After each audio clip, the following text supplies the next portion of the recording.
60, como é essa busca do autocuidado. Como eu, na minha idade, independente da idade, tenho que fazer essa busca pela saúde.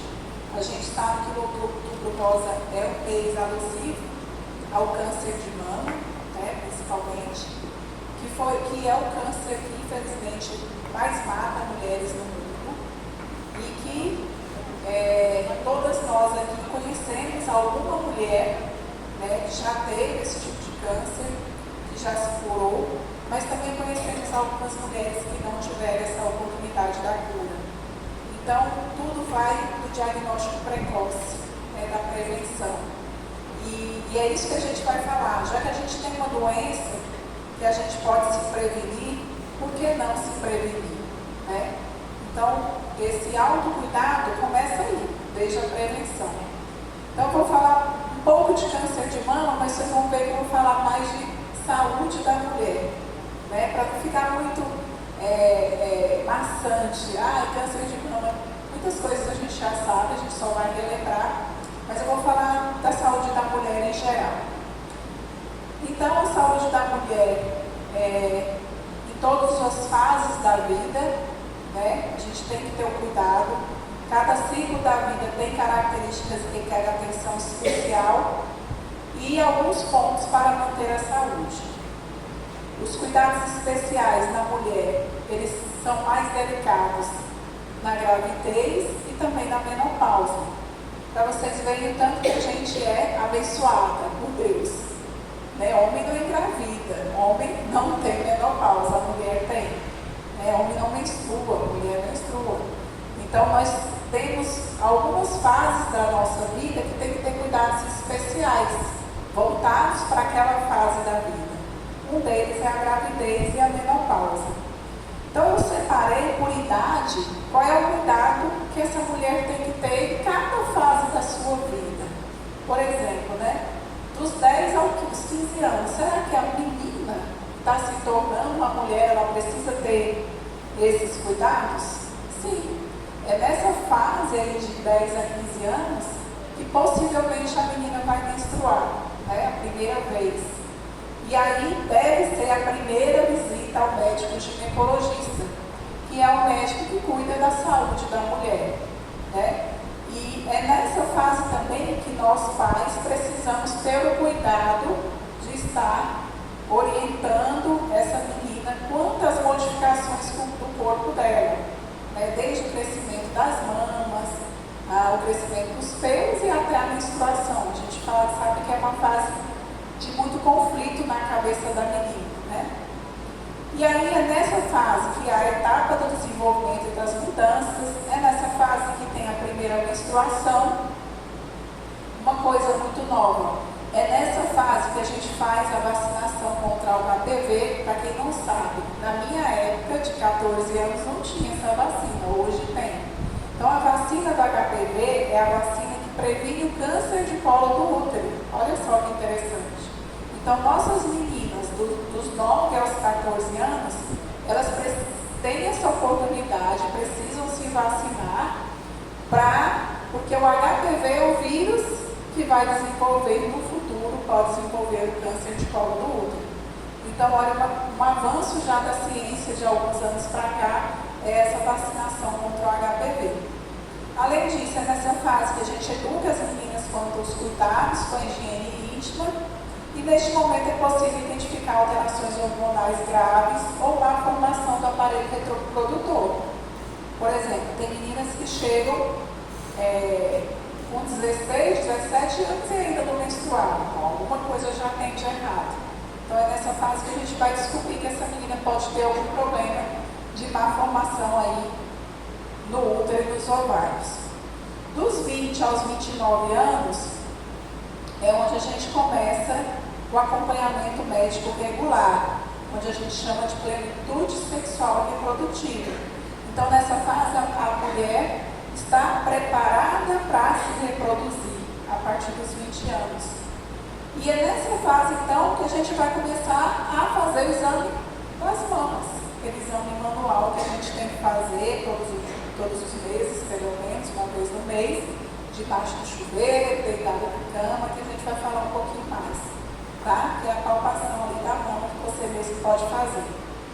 E aí, nessa fase, pode aparecer, então, as doenças sexualmente transmissíveis, a mulher pode engravidar, pode ter a gravidez indesejada, né? Que são as preocupações maiores nesse período, porque a mulher está na fase de formação ali, ou seja, da faculdade, ou seja, a formação da família, e ao mesmo tempo pode vir uma gravidez, então pode ter um turbilhão de coisas aí entre os 20 e os 29 anos. Então, nessa fase, a gente já se inicia os exames de rotina, de sangue, e também o preventivo do colo do útero, que a gente chama de Papa Nicolau. Tá? Dos 30 aos 39 anos, a atenção vai mais para a mulher que está gestante, né, a prevenção de outras doenças. Geralmente hoje, né, na minha época ainda a gente engravidava muito cedo. Eu, por exemplo, meu primeiro filho eu tive com 20 anos. Hoje é mais difícil a gente ver, né? Hoje as mulheres têm uma consciência melhor em relação a isso e hoje as gravidez é a partir dos 30, né? Então a mulher está pronta para, mais preparada emocionalmente, financeiramente para engravidar. Tem que ter ainda o exame clínico da mama que eu falei e já pode começar a fazer a mamografia. Quem deve começar a fazer a mamografia, então, entre os 30 e 39 anos? Aquelas mulheres que têm história de câncer de mama na família. Então, a mulher que tem história de câncer na família, quando a gente fala de história de câncer de mama e de família, é mães e irmãs.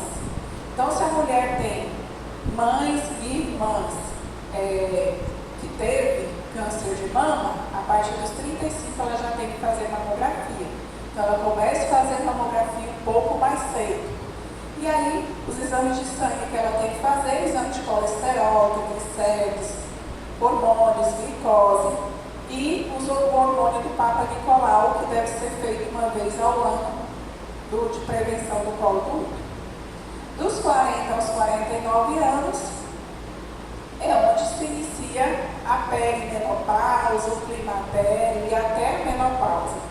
Então, é uma fase de transição também da mulher, assim como lá naquele começo, que a mulher, a menina, deixa de ser menina e se torna mulher menstruando. Nessa fase é a fase que a mulher muitas mulheres deixam de ficar reprodutiva. Então, também é uma fase de transição, onde ela para de ovular e com isso os hormônios caem. Então, nessa fase da menopausa, que pode aparecer os primeiros sinais, a gente tem que fazer os testes de hormônios, inclusive os hormônios da tireoide, porque eles interferem muito nesses sintomas da mulher na menopausa. Então, é a transição do ciclo reprodutivo para o não reprodutivo. Aquela mulher que ovulava todo mês, que menstruava todo mês, para de menstruar e aí entra numa fase não reprodutiva. Quando a gente fala isso, os hormônios que ela produzia todo mês, eles deixam de ser produzidos. E aí esses hormônios da mulher, que a gente produz todo mês para ovular, eles são muito importantes, né? Não só para a questão reprodutiva em si, mas também para a questão de disposição, de ânimo, de sono, do funcionamento do intestino, do humor, né? Da felicidade, da alegria, da libido. Então, são os hormônios importantes para a mulher e de repente ela para de produzir. Então, muitas vezes, nessa fase, a mulher pode aparecer outros sintomas relacionados à falta desses hormônios, né? Que é um desânimo, uma tristeza e até uma depressão, né? Então, a gente tem que ficar de olho nessa mulher, porque às vezes ela vai arrumar um monte de sintomas, está cansada, está desanimada, está depressiva e não sabe por quê. E muitas vezes a justificativa é a menopausa, a queda dos hormônios sexuais femininos. Nessa fase de 40 a 49, também a gente tem que ter um olhar para o câncer coloretal, que é o câncer do intestino. Então é importante fazer o exame proctológico, ultrassom pélvico, olhando aí se tem alguma alteração no útero, nas trompas, nos ovários. É importante ver a questão do fundo de olho, para ver se a mulher não tem nenhuma alteração ocular em relação à retinopatia, e densitometria óssea, principalmente se a mulher já entrou na menopausa, que aumenta o risco de osteoporose. E aí não deixar de lado, né, de fazer todo mês aquela palpação da mama uma vez ao mês. A partir dos 50 anos, os cuidados são semelhantes para os homens e para as mulheres. E aí vem o check-up completo, que a gente chama, que são os exames de sangue, pressão arterial, medir a circunferência abdominal, ficar atento aos sintomas diferentes que o corpo possa apresentar e acima dos 60 indicar vacinação contra a gripe uma vez no ano e, se for preciso, também contra a pneumonia. A partir dos 50, continua o exame clínico da mama e também a mamografia a cada 2 anos. Tá? Essa questão da mamografia, ela teve uma modificação, e aí eu até queria mostrar para vocês. Antes a gente só fazia mamografia a partir dos 50 anos, né? O Ministério da Saúde ainda hoje é preconizado assim. Então a mulher tem que fazer a cada 2 anos, de 2 em 2 anos, a partir dos 50 até os 74. Mas o SUS, né, o movimento do Ministério da Saúde, estão querendo modificar e diminuir essa idade para 40 anos. Então, a partir dos 40 anos, a mulher fazer mamografia a cada 2 anos, mesmo aquela mulher que não tem história de câncer de mama na família. Por que está diminuindo, gente? Porque cada dia mais, infelizmente, a gente tem visto mulheres jovens com câncer de mama. Né? Eu conheço várias de 26 anos, 27, que estão com câncer de mama. Então, por que isso está acontecendo? Por vários fatores, a gente não consegue dizer o porquê que a mulher tem câncer de mama. Na maioria das vezes, qualquer tipo de câncer não tem uma causa específica, muitas vezes, mas a gente sabe que por conta da nossa mudança alimentar, mudança de rotina, estresse, né, e aí vai tantas outras coisas. A nossa alimentação tem se tornado cada vez pior no sentido de qualidade e isso tem interferido e infelizmente o câncer tem aparecido mais cedo. Então, mulheres acima de 40 anos, uma mamografia anualmente, baseado nos estudos, pode ter uma detecção precoce e reduzir mortalidade. Então, o Ministério da Saúde está diminuindo essa idade, que era 50, para a partir dos 40. Tá? Graças a Deus, né? E mulheres com histórico familiar, como eu disse para vocês, está sendo diminuído para a partir dos 30. Ou seja, se minha mãe teve câncer de mama, eu, a partir dos 30 anos, tenho que começar a fazer a mamografia. Se eu tenho uma irmã que teve câncer de mama, a partir dos 30 anos, eu tenho que fazer mamografia todos os anos. Tá? Se eu não tenho história nenhuma, a partir dos 40 anos. Ou, em qualquer idade, se a mulher encontrar um nódulo, se a mulher tiver qualquer alteração da mama, do formato, dor persistente, secreção do mamilo, não tem? A gente que já amamentou sabe que sai leite, né? Se a gente espremer um pouquinho. Mas às vezes começa a sair secreção sem estar grávida. Então isso é um sinal importante que pode ter alguma coisa ali naquela mama alterada. E aí isso também é indicação de fazer mamografia antecipadamente. O autoexame da mama, que é uma coisa que a gente fala muito, né? Mas como é que a gente faz esse autoexame? É só passar a mão? Palpar mais profundo? Como é que a gente faz? Então, esse autoexame, o ideal é que a gente faça na frente do espelho. Por quê? Porque quando a gente levanta os braços e olha na frente do espelho, a gente consegue ver se uma mama está puxando de um lado mais do que o outro. A gente sabe que ter uma mama maior que a outra, isso é normal. Mas às vezes, quando a gente levanta o braço, a gente vê que tem um pontinho que repuxa. Né? Às vezes o mamilo, que é o bico do peito, ele puxa. Isso é um sinal de que pode ter algo ali atrás, um nódulo repuxando. Então, por isso que é o ideal que seja feito na frente do espelho. Né? Então, a gente faz primeiro o que a gente chama de inspeção. Então, a gente levanta o braço, coloca as mãos aqui no quadril, assim, fazendo essa força, assim, para ver se tem alguma assimetria, mudança de um lado para o outro. Não estou falando de tamanho, estou falando de mudança de repuxar, ou às vezes o mamilo fica mais torto, não era assim antes. Então, essa questão da inspeção, de visualizar, ela é muito importante. Uma outra posição que a gente faz também, a gente fica na frente do espelho e faz assim.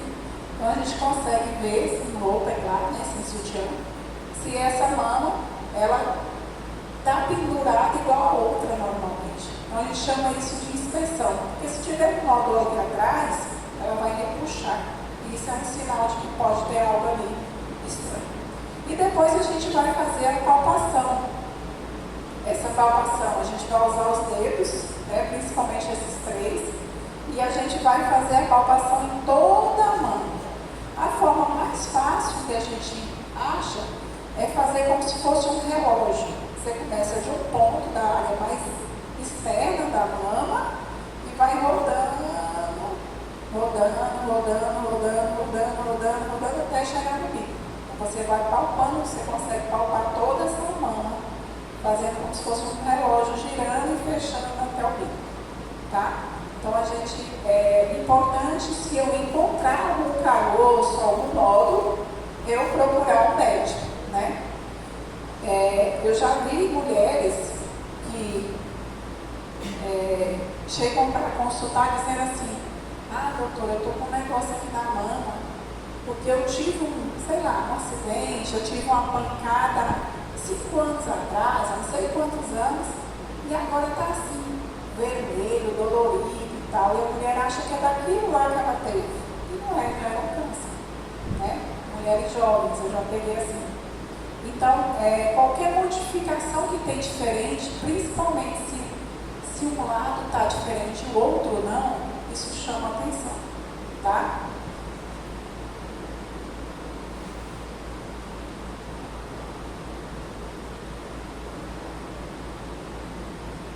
Bom, então a gente falou um pouco do câncer de mama, do cuidado da mulher em relação a isso. Agora a gente vai falar o que é ter uma vida saudável, né? Hoje a gente está na moda, né, falar disso. Vida saudável. Busca da vida saudável. Mas o que é ter uma vida saudável, né? Ora, basicamente é baseado em duas coisas da vida, né, que a gente fala. É se movimentar e comer melhor. Essa questão da alimentação hoje ela é muito estudada e muito falada, por quê? Felizmente ou infelizmente, a industrialização ela foi chegando de uma forma, né, inventando tanto alimento bom, gostoso, doce, refrigerante, sorvete, bolacha recheada, e aí vai, que foi nos pegando pelo paladar. Chocolate, né? O homem foi só inventando coisa gostosa e tal. Mas no fundo, todas essas coisas, né, esses alimentos aí industrializados, eles trazem malefícios. E aí demorou um tempo para o homem ver que aquilo não era tão bom como parecia. Por exemplo, refrigerante no começo, era uma raridade, era chique, era isso, era aquilo. Hoje a gente já sabe que é bem comum e a gente já vê as pessoas fazendo movimento de não querer usar, a gente já vê a indústria fazendo refrigerante sem açúcar, né? Porque se viu que não era tão benéfico isso, né? Fazer igual a história que meus pacientes falam: não, doutor, no meu tempo era moda fumar, né? Se não fumasse era prega, né? Teve um tempo atrás aí, quem não fumava era prega, né? Tinha que fumar, era moda, ninguém imaginava que o cigarro fazia tão mal. Até os pais ensinavam os filhos a fumar, né? Para espantar os mosquitos da roça, no tempo que trabalhava na roça. Então, mas ninguém sabia do malefício do cigarro. E aí começaram a ver que aquilo não era tão benéfico. Então, hoje já não é nada de moda, né? Não é nada de bonito, né? Isso também acontece com os alimentos. Então, no começo era tudo muito bonito, muito gostoso, muito isso, muito aquilo. Hoje a gente tem visto que a indústria está vendo que tem que modificar, porque os estudos estão mostrando que a alimentação interfere muito na questão da saúde das pessoas. Então, além dessa questão da alimentação e da atividade física, não fumar é importante, beber bebida alcoólica com moderação para quem bebe também, e o acompanhamento médico. Então, basicamente, esses são os principais tópicos: exercício físico, alimentação balanceada, não fumar, beber com moderação e o acompanhamento médico, como a gente disse aqui anteriormente. Então, a prática de exercício físico, ela afasta sintomas, por exemplo, na mulher, como TPM, né? Que é aquela tensão pré-menstrual. E pode deixar a mulher mais feliz. Quem é que faz exercício físico? Oh, muito bem. Quem não faz, vamos fazer. Eu vou falar aqui para convencer vocês. Né? Exercício físico, gente, é um grande remédio. Remédio para quem tem alguma doença e remédio também para quem não tem doença nenhuma, mas que quer viver muitos anos. Para tudo. Às vezes o paciente fala assim, não, doutor, não quero mais tomar remédio, eu já estou tomando remédio, então vai para o exercício físico, que aí não precisa aumentar o remédio. Né? Então é um remédio muito benéfico para tudo. Né?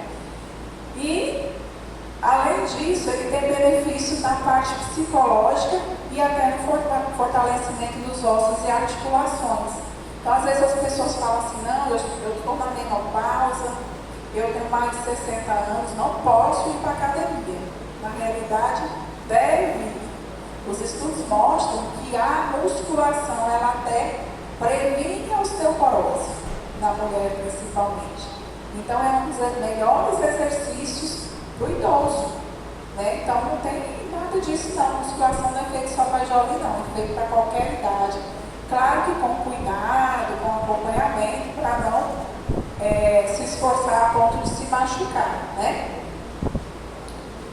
E quais são as vantagens do exercício físico? Então, a questão do peso, né? A perda de peso, redução da pressão arterial, melhora o diabetes, diminui o colesterol, aumenta o colesterol bom, que é o HDL, previne outras doenças e reduz mortalidade. Porque se eu faço exercício físico regularmente, melhoro tudo isso aí, diabetes, pressão, colesterol, diminui a chance de morte precoce por essas doenças que a gente chama de doenças cardiovasculares, né? Então, o exercício físico, gente, é remédio e é para todas as idades, né? Então, eu sou jovem, tenho 30 e poucos anos, 40 anos e não sei que exercício físico eu vou fazer. Que exercício físico eu vou fazer, doutor? Às vezes o paciente pergunta, né? Aí eu falo assim, bom, você é jovem, não tem nenhuma doença, precisa de um exercício?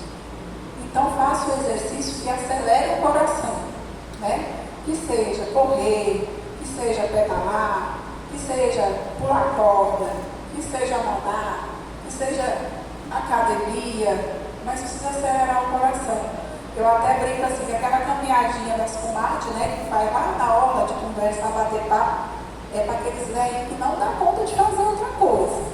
E lá não vale, que só vale para a mente, né? Desestressa e tal, mas para o corpo é pouco. Então nós que somos saudáveis, não temos nenhuma contraindicação, precisamos de atividade física que acelere o coração, soa, né? Eu falo que não precisa nem sair de casa, mas eu moro na chácara, eu não sei o que, eu falo para os pacientes, então tá bom, então a senhora vai sentar na cadeira e levantar 50 vezes, para ver o jeito que a senhora vai ficar. Muito cansado, o coração vai acelerar e vai ficar suave. Ou então vai deitar no chão e fazer 10 abdominal, depois mais 10, depois mais 10. Precisa ir para a academia? Não. Mas só a caminhadinha leve também não vale. Então faz em casa. Pega os pezinhos enche as garrafas PET lá de refrigerante de pedra, de areia, ó, pra cima, não precisa sair de casa. Na pandemia nós aprendemos muito isso, né? Então, assim, essas questões de o que eu tenho que fazer, ou eu tenho que esperar ter tempo para ir, ou eu tenho que esperar ficar perfeito para ir, você nunca vai. Você tem que começar a fazer sem ter tempo mesmo, sem ficar perfeito mesmo, porque senão você sempre vai se boicotar e nunca vai. Né? Então, o exercício físico ele só tem benefícios e é um grande remédio para a nossa saúde. Aí, esses exercícios, como eu disse para vocês, eles podem ser aeróbicos, né? 3 vezes na semana, que oferecem grandes benefícios na saúde da mulher. Pular corda, dançar, pedalar, jump, subir e descer escadas, correr, tudo vale. Desde que acelere o coração, soa, né? E não seja só aquela caminhadinha leve, tá? Então, os benefícios do exercício físico é a perda de peso, controle da glicemia, previne a osteoporose, tonifica os músculos, melhora o condicionamento físico. O que é melhorar o condicionamento físico? Não tem aquela escada assim que você sobe um lance de escada e chega lá em cima e está cansado. Aquilo é falta de condicionamento físico. O coração da gente também é o músculo. Então, se o meu músculo está acostumado a caminhar aqui, ó, toda a vida, de repente eu vou subir uma escada, ele vai bater mais rápido, então ele cansa. Aí eu canso para respirar.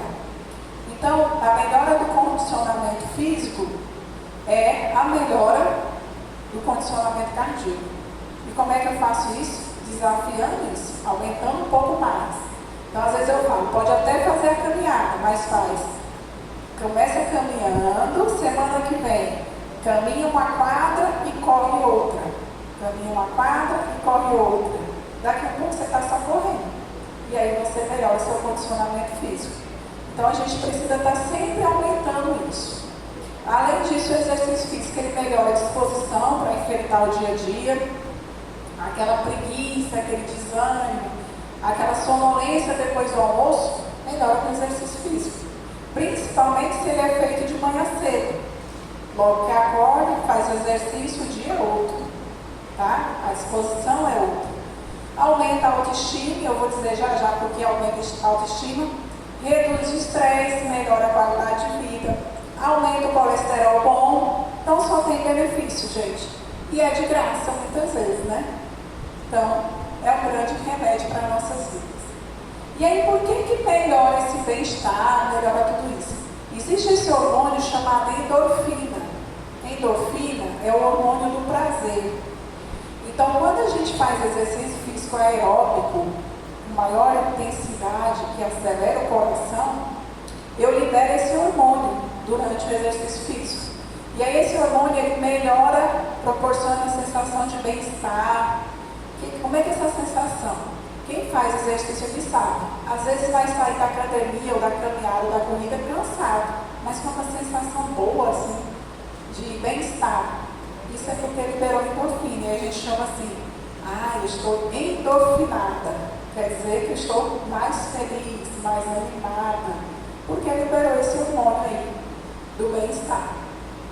Além disso, esse hormônio ele ajuda a regular o ciclo hormonal da mulher, regula ciclos menstruais, diminui cólicas menstruais, tem menos efeitos relacionados à TPM, aquela mulher que tem muita tensão pré-menstrual, quando faz exercício físico melhora, melhora as dores das mamas antes da menstruação e principalmente a alteração do humor.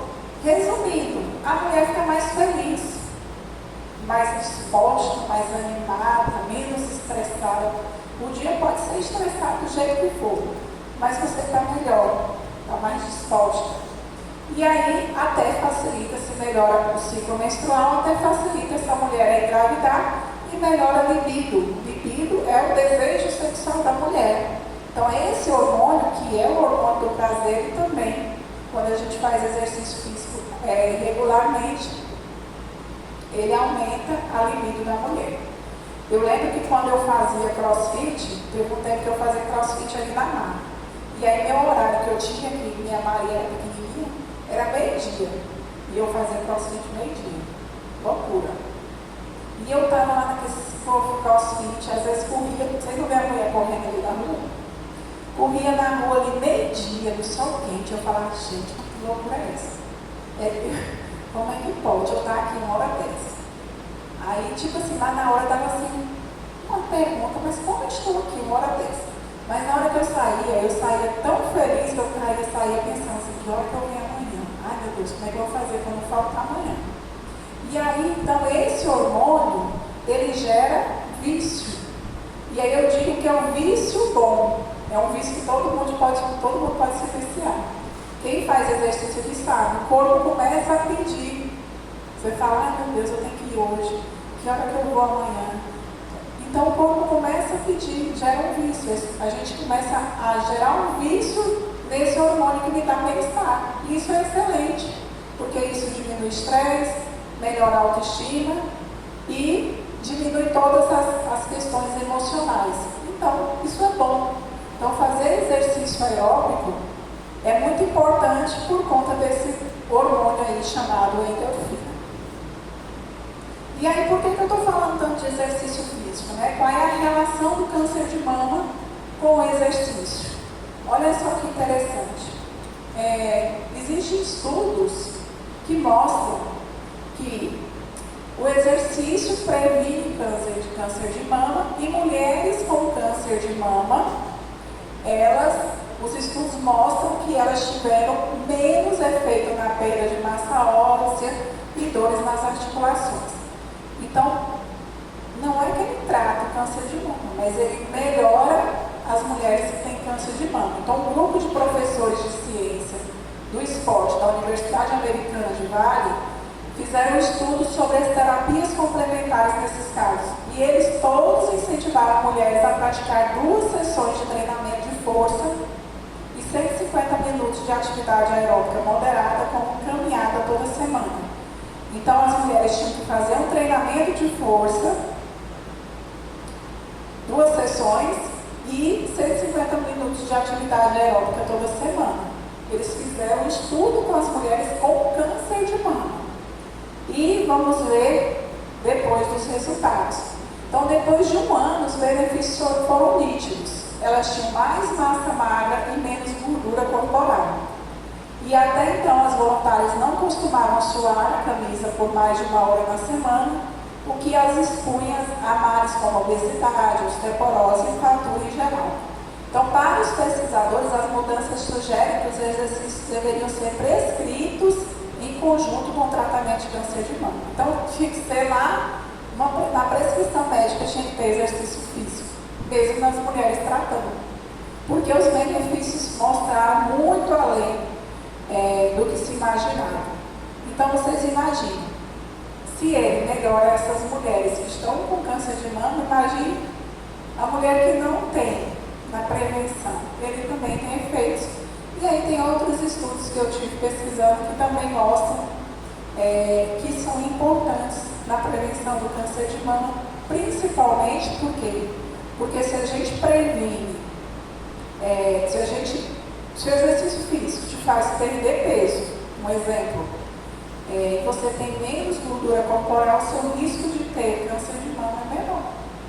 Vocês já ouviram falar que o açúcar é o grande vilão e até um alimento do câncer? Isso é verdade, sabia? Os estudos mostram isso.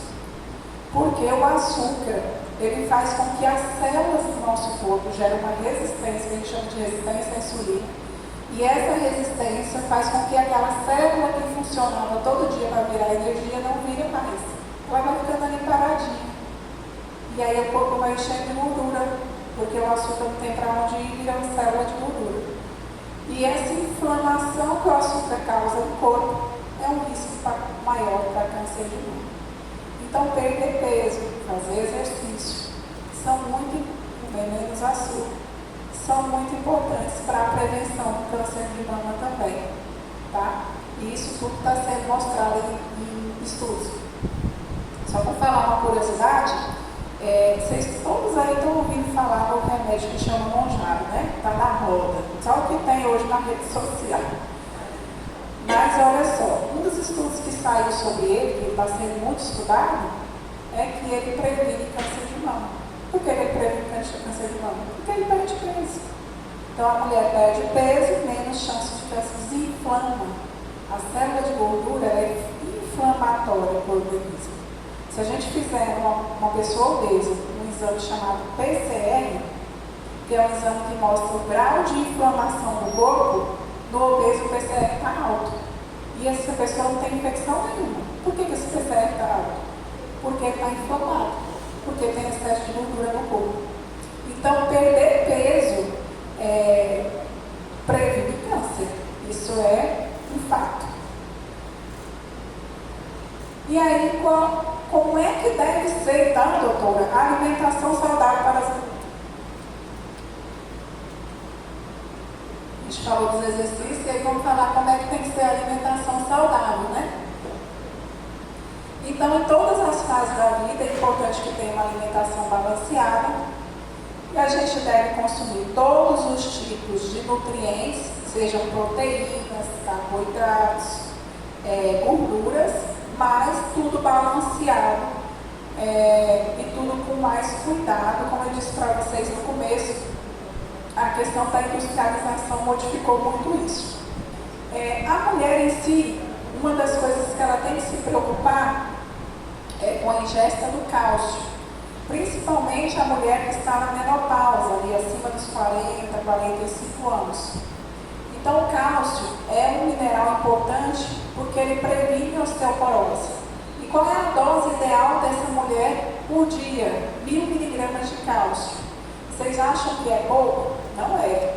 Olha esse quadrinho aqui, ó. Para a gente conseguir comer 1000 miligramas de cálcio por dia, a gente tem que comer um copo grande de leite, uma fatia média de queijo Minas, um iogurte de 200 ml, 4 colheres de espinafre e 2 colheres de couve. Somando isso tudo dá 1000 miligramas de cálcio.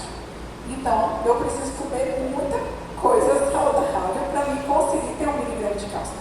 Por isso que nas mulheres nessa fase, o que a gente faz? A gente repõe o cálcio. Não é? A gente dá cálcio para essas mulheres, principalmente nas menopausadas. Outros alimentos importantes são as fibras. As fibras elas são importantes porque elas melhoram o funcionamento do intestino e elas são consumidas através de frutas, verduras, legumes, cereais integrais, acompanhado de bastante água, né?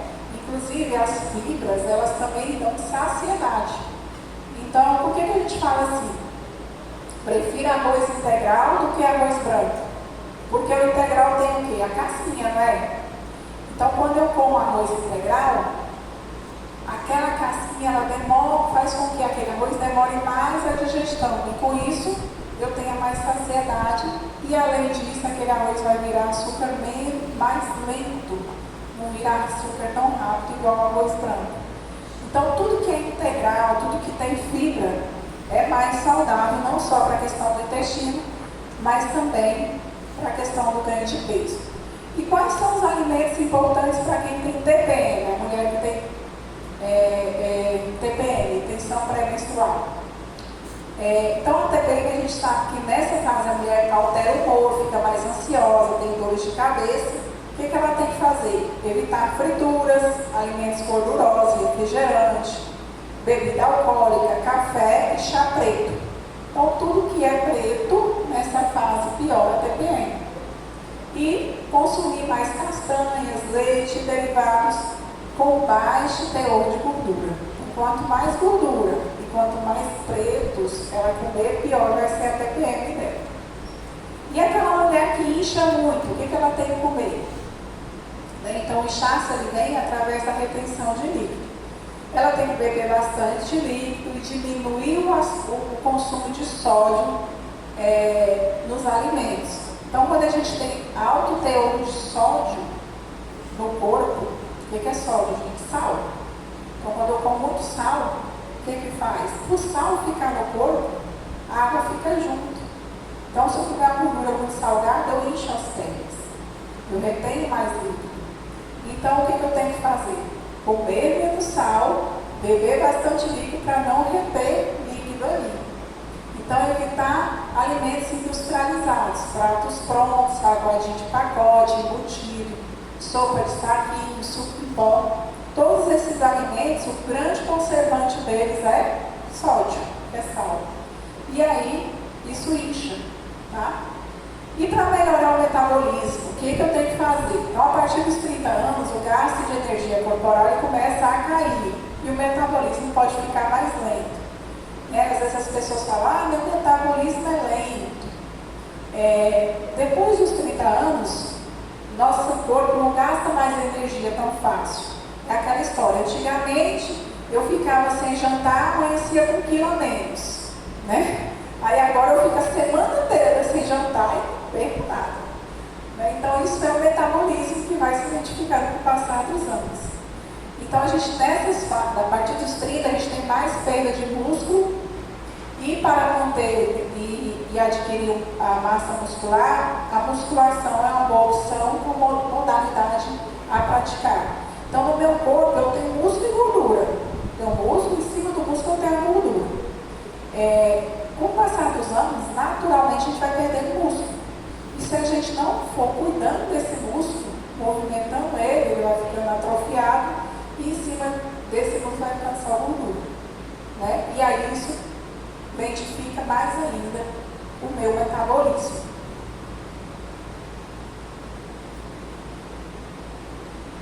Bom, e quais são os alimentos importantes para a mulher na menopausa? Como eu disse para vocês, na menopausa a mulher cai os hormônios sexuais, né? Principalmente o hormônio chamado estrógeno, que é o hormônio produzido pelo ovário. Então, na menopausa, o ovário da mulher dorme, para de produzir estrógeno. E aí é importante que a gente faça uma alimentação saudável, exercício físico, que pode melhorar essa questão da menopausa, e também aumentar o consumo de frutas, verduras, legumes, fibras, que promove a saciedade, como eu disse para vocês, e também vai auxiliar na manutenção do peso.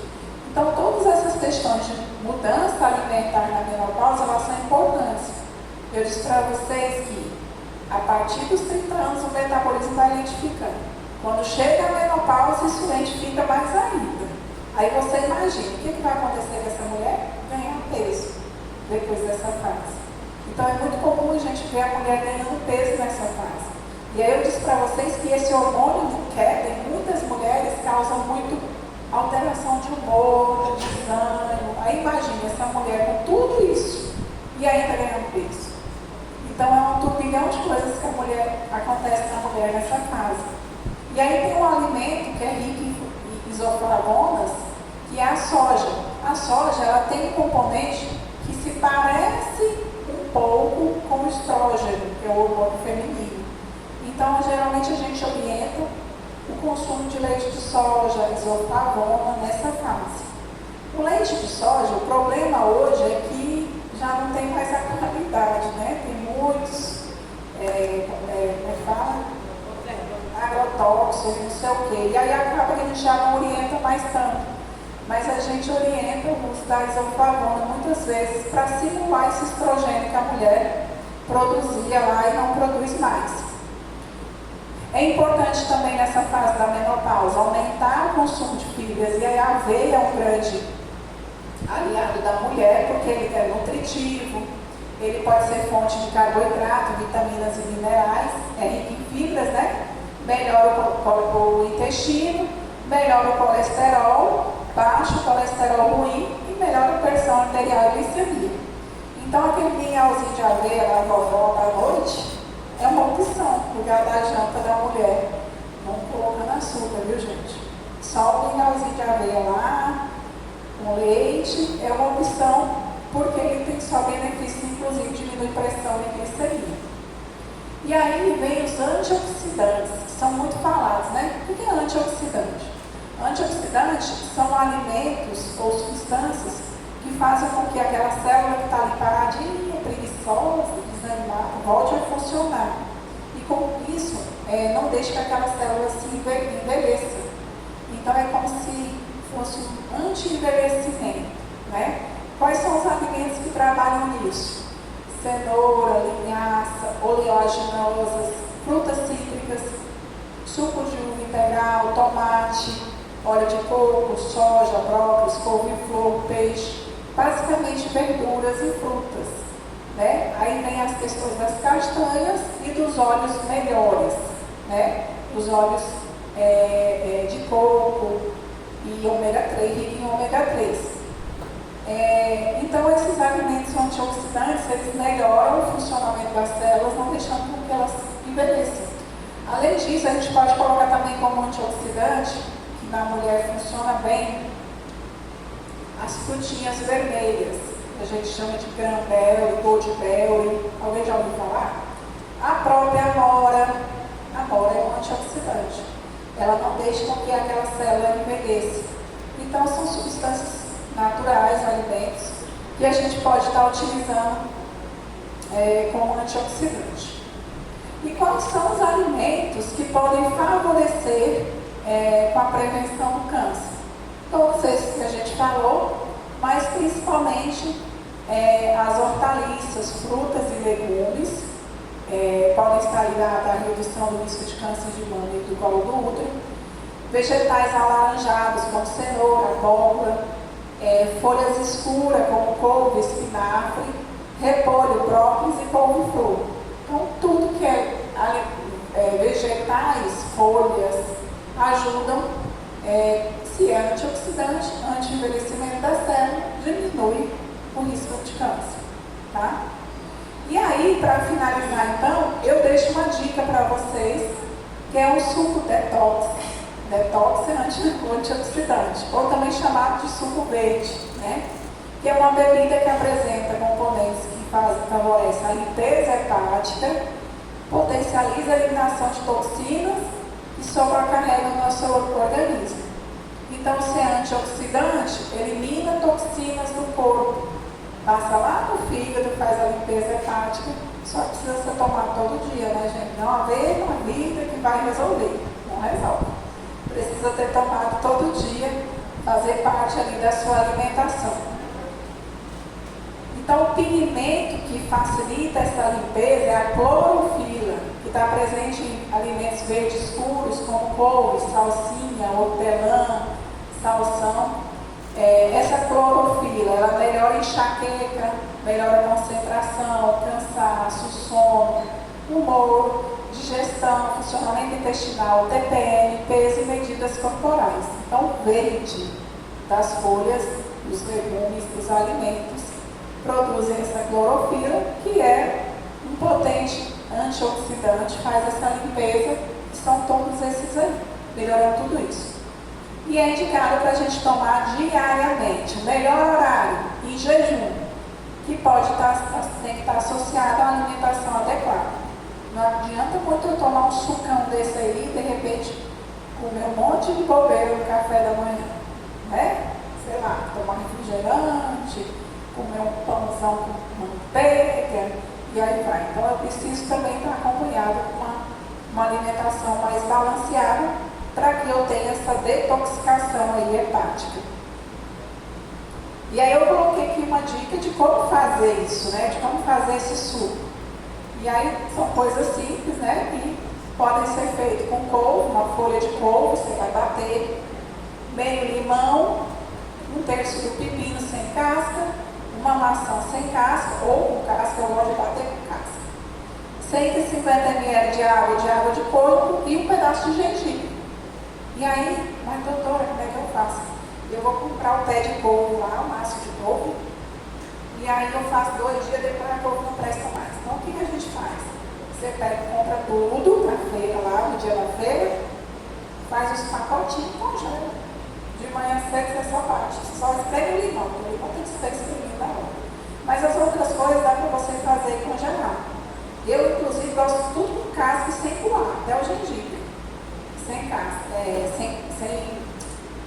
sem coar. Bate bem, fica gostoso, saudável e vai te deixar mais saudável e vai viver mais, né?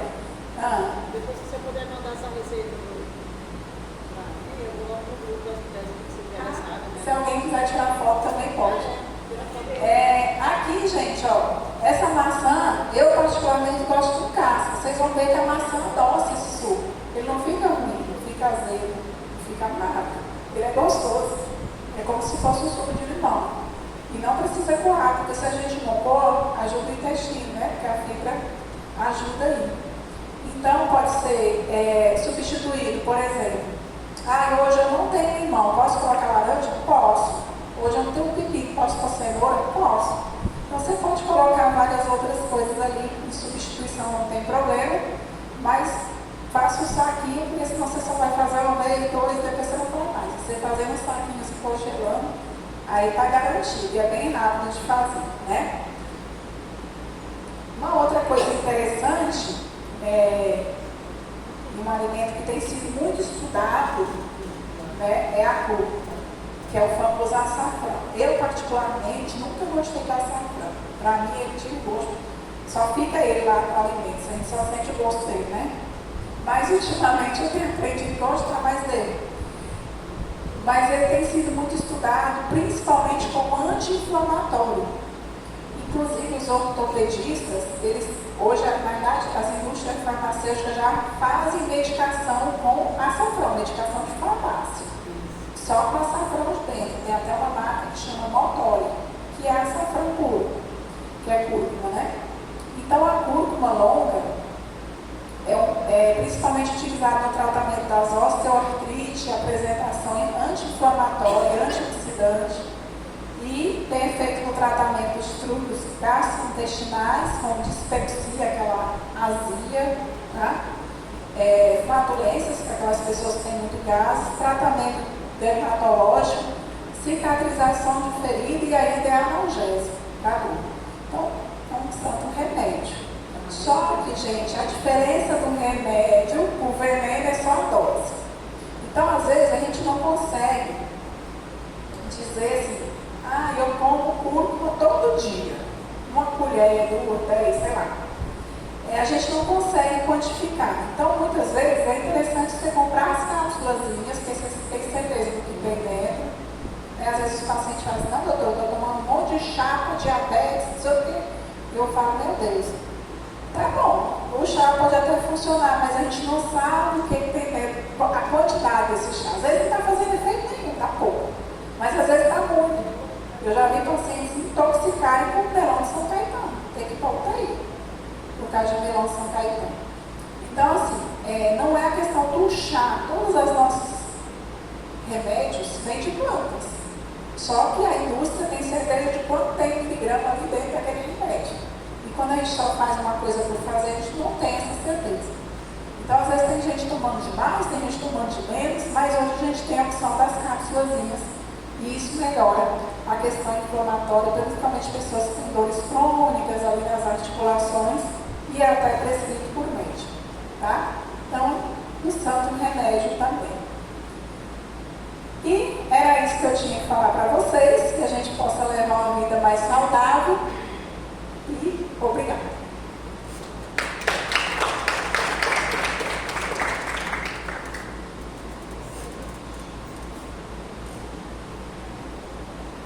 Amém. Aprendemos? Eu aprendi, né? Precisamos colocar em prática, né? Não só ouvir a palestra e colocar no baú e deixar, né? O coração nosso precisa de exercitar, colocar para trabalhar. Queremos aqui agradecer a doutora Fabiana por ter atendido o nosso convite.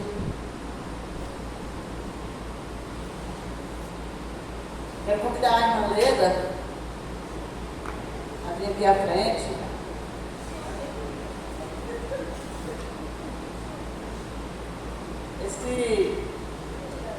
Esse potinho aqui chegou agora mesmo, doutora Fabiana. Você falou que tem que soltar, mas esse aqui não tem nada lá uma vez ou outra não, né? Eu queria que a irmã amasse, para Maria com a irmã Rose, né, que preparou e mandou para entregar para você. A irmã Rose está fazendo curso de enfermagem à noite e ela não pôde vir, mandou ele entregar essa lembrancinha para você. Convido a irmã Lila aqui à frente. Tem a irmã Lila. Ela está honrando a nossa palestrante dessa noite, uma simples lembrança de uma missão.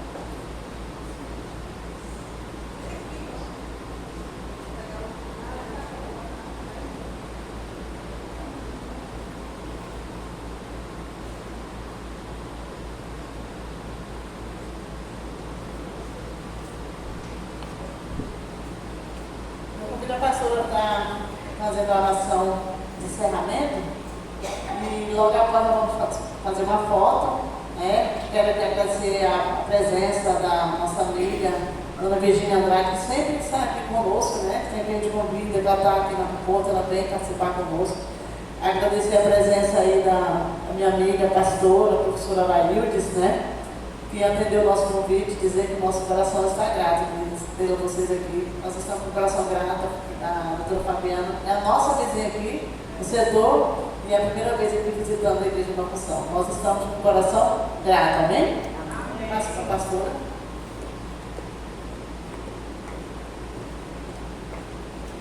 Amém? Você está de pé? Quando falou sobre o corpo, quando problema de circulação, eu falei, olha, eu tenho mais de ano, então me resolveu bastante. Tinha umas dores que só Deus, amanhecia e anoitecia com dor no corpo. Mas eu quero dizer para você, é muito bom. Tem muitas mulheres no tempo que estamos hoje, que não tinham esse tempinho. Hoje a igreja está mais cheinha, né? Lotadinha de irmã. Temos muitas irmãs que faltaram também. Mas nós temos essa convicção. Você que veio, não veio aqui como uma casa. Você veio aprender. Diga para sua irmã, leve para casa, para a sua vida, tudo que você recebeu de Deus. Diga, vai fazer diferença. Vai fazer diferente aonde você chegar. Você já parou para meditar que toda mulher, quando ela vai sair, a primeira preocupação dela o que é? A estética. Não é a estética dela. Você não quer sair de casa, vai ficar em casa, amarra o cocô aqui. E de qualquer jeito. Não, a gente se preocupa com a estética. E muitas vezes nos esquecemos daqui de dentro. O que está pronto, belíssimo dentro, se transfere aqui para fora. Guarde isso em todo momento da sua vida. Se prepare, se cuide, se ame de dentro para fora. Tem muitas mulheres que se amam aqui fora, esquecem aqui dentro. E a palestra esbanjou para a gente tudo. Emocional, psicológico, tudo. E eu quero que você leve para a sua vida. Ame-se primeiro. Porque não adianta a gente amar todo mundo e não nos amarmos. Eu quero dizer algo para as irmãs aqui. Eu já disse isso uma vez em um encontro de mulheres. Eu vou dizer de novo.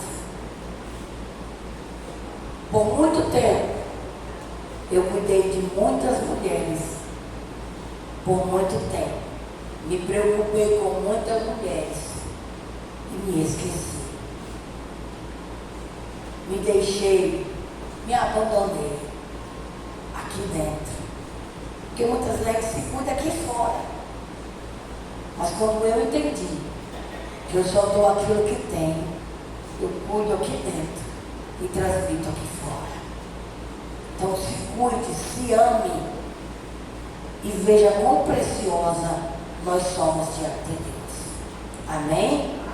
Vamos orar e agradecer ao Senhor. Quero agradecer a amada. Foi uma bênção, um prazer tê-la conosco. As portas da nossa humilde casa estão abertas. A minha irmã, Dona Virgínia, Deus abençoe a sua vida. Muito obrigada.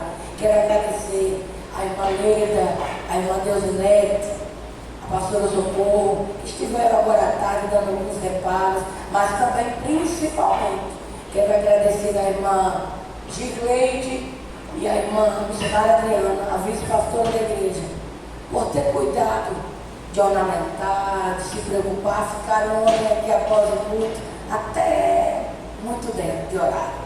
Deus abençoe a cada uma que tirou um tempinho para olhar para dentro de você e se amar.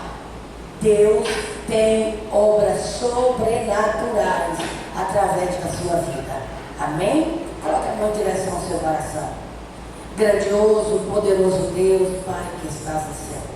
Nesta noite, Senhor, nós adentramos por mais uma vez diante da Tua presença. Entregamos a nossa vida diante do Teu altar. Pai, nós estamos nesta noite, no Outubro Rosa, e ouvimos uma palavra abençoada da pastora e da doutora Fabiana. Deus, eu te peço nesta noite, abençoe a vida dela, honre o que ela tem feito nesta noite em prol das nossas vidas. Senhor, abençoa cada irmã que está presente, que os céus derramem sobre eles, sobre cada uma delas, bênção sem medida, recalcada, sacudida.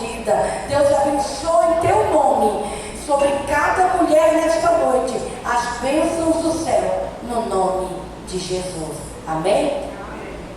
Queria que você se virasse ali para trás, estendesse a mão, vamos orar. Agradecer a Deus, a mão abençoada que fez o banquete para as nossas vidas.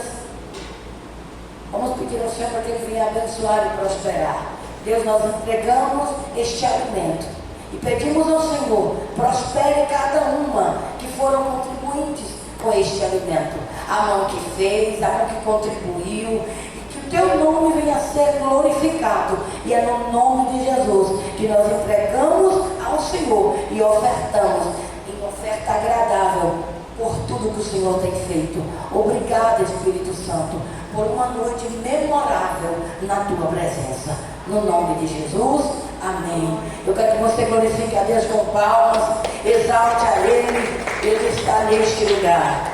Amém?